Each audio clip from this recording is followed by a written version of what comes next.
எல்லாருக்கும் வணக்கம். லலிதா சகஸ்ரநாமத்தோட இந்த தியான பயணத்துல உங்களை மறுபடியும் சந்திக்கிறதுல ரொம்பவே சந்தோஷம். வாங்க, இன்னைக்கு நாம 776வது நாமத்திலிருந்து 800வது நாமம் வரைக்கும் அதோட ஆழமான அர்த்தங்களை ஒன்னா சேர்ந்து பார்க்கலாம். சரி, வாங்க இந்த தெய்வீக நாமங்கள்ல நாம முழுசா மூழ்கலாம். சும்மா ஒரு நிமிஷம் உங்க சுவாசத்துல கவனம் வைங்க, மனசை அமைதிப்படுத்திக்கோங்க. ஒவ்வொரு நாமமும் சொல்லும்போது அதோட தெய்வீக அதிர்வுகளை நீங்க உணர முயற்சி பண்ணுங்க. இது நமக்கு ஒரு ஆழமான தியான அனுபவமா இருக்க போகுது. முதலாவது நாமம் மந்தார குசும பிரியா, அதாவது மந்தார மலர்கள் மேல ரொம்ப பிரியம் கொண்டவள். அந்த மலர்களோட தூய்மையும் அழகும் அவளுக்கு ரொம்ப பிடிக்குமா. அடுத்தது வீராராத்யா, அப்படின்னா வீரம் மிக்கவங்களால போற்றி வணங்கப்படுபவள். உண்மையான வீரம் உள்ளவங்க வணங்கும் தெய்வம் அவ. விராட் ரூபா, இந்த முழு பிரபஞ்சமே அவளோட வடிவம்தான் சொல்றாங்க. நம்ம பார்க்கற எல்லாமே அவதான். விரஜா, அதாவது அவகிட்ட ஆசை, கோபம் மாதிரியான ரஜோ குணங்கள் துளி கூட கிடையாது. அவ தூய்மையானவள். விஸ்வதோமுகி, அவளுக்கு முகம் எல்லா திசைகளிலும் இருக்கு. இதுக்கு என்ன அர்த்தம்னா, அவ எங்கும் நிறைந்தவள், எல்லோரையும் கவனிப்பவள். பிரத்யேக் ரூபா, நம்ம எல்லாருக்குள்ளே இருக்கிற ஆன்மா இருக்கே, அந்த ஆன்மாவோட வடிவமே அவதான். பிரகாஷா, நாம பார்க்கற இந்த ஆகாயத்துக்கு மேலான ஒரு தெய்வீக ஆகாயமாக அவ இருக்கா. பிராணதா, ரொம்ப எளிமையான ஆனா ஆழமான அர்த்தம். எல்லா உயிர்களுக்கும் உயிரை கொடுப்பவள் அவளே. பிராணரூபிணி, அவ உயிரை கொடுக்கறவன் மட்டும் இல்ல, உயிரோட வடிவமே அவதான். நம்மளோட மூச்சுக்காற்று கூட அவளோட ஒரு அம்சம்தான். மார்த்தாண்ட பைரவாராத்யா, மார்த்தாண்ட பைரவர்னு சொல்லப்படுறவரால வழிபடப்படுபவள். மந்திரினி நியஸ்த ராஜ்யதூ, தன்னோட ராஜ்யத்தோட எல்லா பொறுப்புகளையும் அவளோட மந்திரினியான ஷியாமலா தேவி கிட்ட ஒப்படைச்சு அவளை பெருமைப்படுத்தியவள்.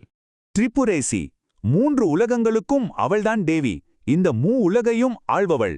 ஜெயத்சேனா, அவளோட படைக்கு தோல்வியே கிடையாதாம், எப்போதுமே வெற்றிதான். நிஸ்திரைகுண்யா, சத்வம், ரஜஸ், தமஸ்னு சொல்லப்படுற 3 குணங்களுக்கும் அப்பாற்பட்டவள். இந்த குணங்கள் அவளை கட்டுப்படுத்தாது.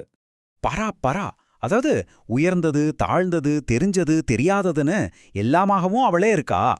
சத்ய ஞானானந்த ரூபா, இந்த நாமம் ரொம்ப முக்கியமானது. அவளோட உண்மையான வடிவம் என்னன்னா சத்தியம், ஞானம், ஆனந்தம், இந்த 3ம் சேர்ந்த உருவம்தான் அவ. சாமரஸ்ய பராயணா, அதாவது எப்பொழுதும் சமநிலையில, அசைக்க முடியாத ஒரு ஞான நிலையில மூழ்கியிருப்பவள். கபர்தீனி, கபர்தீனா சடைமுடிய உடைய சிவபெருமான், அந்த சிவனோட மனைவிவள். கலாமாலா, 64 கலைகளையும் ஒரு அழகான மாலையா செஞ்சு அவ அணிஞ்சிருக்காளாம். காமதுக், அவகிட்ட உண்மையா வேண்டிக்கிற பக்தர்களோட எல்லா ஆசைகளையும் நிறைவேற்றித் தருபவள். காமரூபிணி, எல்லாரும் விரும்பக்கூடிய ஒரு அழகான வசீகரமான வடிவத்தை கொண்டவள். கலாநிதி, எல்லா கலைகளுக்கும் அவதான் கருவூலம், கலைகளின் ஊற்றே அவதான். காவிய கலா, கவிதை என்ற ஒரு கலையே அவளோட வடிவம்தான்னு சொல்றாங்க. கவிஞர்களுக்கு அருள் புரிபவள். ரசஜ்ஞா, நவரசங்கள்னு சொல்றோமே, அந்த 9 விதமான உணர்ச்சிகளையும் ரசங்களையும் முழுசா அருந்தவள். ரசசேவித், அவ ரசங்களை தெரிஞ்சவா மட்டும் இல்ல, அந்த ரசங்களோட ஒரு பெரிய புதையலாவே இருக்கா. இப்ப நாம பார்த்த இந்த நாமங்களையெல்லாம் ஒரு நிமிஷம் மனசுல அசை போட்டு பாப்போமா? ஒவ்வொரு பேரும் அந்த அம்பாளோட ஒவ்வொரு எல்லையில்லாத குணத்தை, அவளோட தன்மைய நமக்கு எவ்வளவு அழகா காட்டுது இல்லையா? நம்ம பார்த்த நாமங்கள்லயே சத்ய ஜிக்னானந்த ரூபாங்கிற இந்த நாமம் ரொம்பவே சக்தி வாய்ந்தது. இதுக்கு என்ன அர்த்தம்னா, அவளதான் சத்தியம், அவளேதான் ஞானம், அவளேதான் ஆனந்தம், இந்த 3 சேர்ந்த ஒரு வடிவம். இந்த பெருண்மையே நாம ஒரு கணம் தியானிச்சாலே போதும், நமக்குள்ள இருக்கிற அந்த தெய்வீக சக்தியை நாம உணர முடியும். இந்த தியான பயணம் உங்க மனசுக்கு ஒரு அமைதியை கொடுத்துருக்கும் நம்புறேன். இந்த மாதிரி ஆன்மீக விஷயங்களை இன்னும் நிறைய பேர்கிட்ட கொண்டு சேர்க்கறதா எங்களோட ஞானகோர் சேனலோட முக்கியமான நோக்கம். எங்களை பத்தி சில விஷயங்களை உங்ககிட்ட பகிர்ந்துக்க ஆசைப்படுறேன். முதல்ல இந்த காணொளியை பார்த்தவங்க எல்லாருக்கும் எங்களுடைய மனமார்ந்த நன்றி.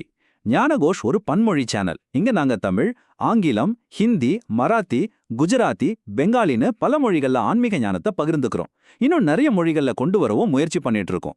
சனாதன தர்மத்தோட காலத்தால் அழியாத பொக்கிஷங்களை எல்லோருக்கும் புரியுற மாதிரி எளிமையான வழியில கொண்டு வந்து சேர்க்கிறது தான் எங்களோட இலக்கு.